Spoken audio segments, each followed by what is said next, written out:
رسول اللہ صلی اللہ علیہ وآلہ وسلم نے فرمایا، بے شک میری امت کے لوگوں کو قیامت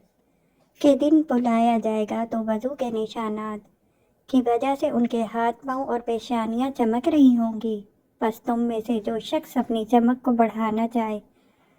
تو بڑھا لے۔ رسول اللہ صلی اللہ علیہ وآلہ وسلم نے فرمایا، جو مسلمان وضو کرتا ہے اور وہ اپنا وضو اچھی طرح کرتا ہے، پھر کھڑا ہو کر مکمل توجہ کے ساتھ دو رکعتیں پڑھتا ہے تو اس کے لیے جنت واجب ہو جاتی ہے۔ رسول اللہ صلی اللہ علیہ وآلہ وسلم نے فرمایا، ناگواری کے باوجود مکمل طور پر وضو کرنا، مساجد کی طرف زیادہ قدم چل کر جانا،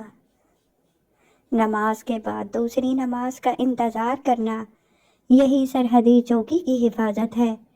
رسول اللہ صلی اللہ علیہ وآلہ وسلم نے فرمایا، جو شخص جمعہ کے دن غسل جنابت کی طرح اچھی طرح غسل کرے پھر مسجد جائے تو گویا اس نے ایک اونٹ اللہ کی راہ میں قربان کیا، اور جو دوسری گھڑی میں جائے تو گویا اس نے گائے قربان کی، اور جو تیسری گھڑی میں جائے تو گویا اس نے سینگوں والا مینڈھا قربان کیا، اور جو چوتھی گھڑی میں جائے تو گویا اس نے ایک مرغ اللہ کے تقرب کے لیے پیش کیا، اور جو پانچویں گھڑی میں جائے گویا اس نے ایک انڈا اللہ کے تقرب کے لیے پیش کیا۔ پھر جب امام خطبے کے لیے آ جاتا ہے تو فرشتے ذکر سننے لگ جاتے ہیں۔ رسول اللہ صلی اللہ علیہ وآلہ وسلم نے فرمایا، مسجد کے دروازوں میں سے ہر دروازے پر ایک فرشتہ ہوتا ہے جو پہلے آنے والے پھر اس کے بعد آنے والوں کے نام لکھتا ہے۔ آپ نے اونٹ کی قربانی کی مثال دی، پھر بتدریج کم کرتے گئے یہاں تک کہ آخر میں انڈے جیسے چھوٹے صدقے کی مثال دی۔ پھر جب امام منبر پر بیٹھ جاتا ہے تو اندراج کے صحیفے لپیٹ دیے جاتے ہیں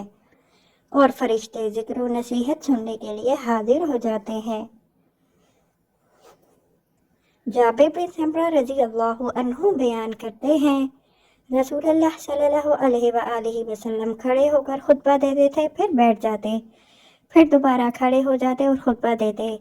لہٰذا جس شخص نے تمہیں یہ بتایا کہ نبی بیٹھ کر خطبہ دیتے تھے،